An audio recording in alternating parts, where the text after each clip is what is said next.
Azərbaycanın tanınmış əməkdar artisti Raziyə Şirinova vəfat edib. Bu barədə onun yaxınları məlumat veriblər. Xanəndə 86 yaşında dünyasını dəyişib.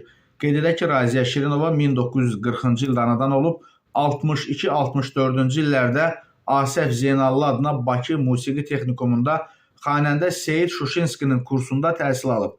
1977-ci ildə Azərbaycan Dövlət İncəsənət İnstitutunu bitirib. Hələ tələbə ikən Lalə Qızlar Ansamblının 1964-70-ci illərdə Azərbaycan Dövlət Filarmoniyasının solisti olub. 1968-ci ildə Gənc Muğam Ustalarının Respublika müsabiqəsinin qalibi adına layiq görülüb.